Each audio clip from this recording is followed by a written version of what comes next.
শুভ সন্ধ্যা আমার সকল বন্ধুগণকে। তো এই দেখো অনেক দিন পর এখানে ঝড় উঠবে আর কি, মানে ঝড় বৃষ্টির মতো উঠবে। তো একটু শান্তিতে নিঃশ্বাস নেবো, একটু শান্তির হাওয়া পাচ্ছি। আরও বেশি মনে শান্তি কী দেখে, কিসের জন্য বলো তো? এই যে কারেন্টের বিল না 5 টাকা হলেও কমবে। কারণ এই সারাক্ষণ ঘরে ফ্যান কুলার চালিয়ে চালিয়ে, এসি চালিয়ে চালিয়ে যা বিলের 12টা বাজছে, মানে বলে বোঝাতে পারবো না। এত পরিমাণে বিল উঠছে, মানে এত মায়া লাগছে। ফ্যানের দিকে তাকাতে পারছি না আমি, আমার ওর দিকে এত মায়া লাগছে। এনি টাইম ও পয় পয় করে ঘুরেই যাচ্ছে, মানে ওর কোনো বিশ্রাম নেই, কুলারেরও কোনো বিশ্রাম নেই। শুধু মাঝে মধ্যে একটু এসিটাকে বন্ধ করি, কেন বলুন তো? কোনো মায়া দয়া নেই কিন্তু এসির প্রতি। এসিটাকে বন্ধ করি কারণ বিল উঠছে, গায়ে গায়ে করে বিল উঠছে।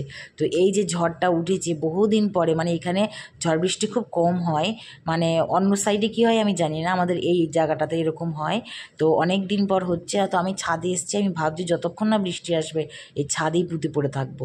আর ওই যে গাছগুলো দেখছেন, ওইগুলো কিন্তু সব নিম গাছ।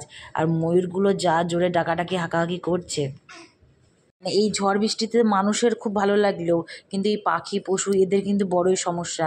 যাই হোক, ওরা খুব ডাকাডাকি করছে, যদিও ময়ূরদের বৃষ্টি মানে ওদের একটা আনন্দের সময়, আনন্দের মুহূর্ত। তবুও একটু টেনশন হয়, ওদের ওদের নিয়েও একটু চিন্তা হয় যে যখন ঝড় বৃষ্টি হয় ওদের খুব কষ্ট, ওদের জীবনে সত্যি। এই যে বৃষ্টিটা হয়ে যাবে না, এরপরে ময়ূরের পাখনাগুলো সব পড়ে যাবে, তখন এই ন্যাড়া ময়ূর দেখতে একদম ভালো লাগে না। আর এত পরিমাণ কালো মেঘ জমেছে চারিদিকে, মনে হচ্ছে বৃষ্টিটা এখনই নেমে আসবে। কিন্তু আমাদের এত ভালো লাগছে, মানে এত ভালো লাগছে এই প্রকৃতির হাওয়া, বলে বোঝাতে পারবো না। যাই হোক, আজকে এইটুকু, সবাই ভালো।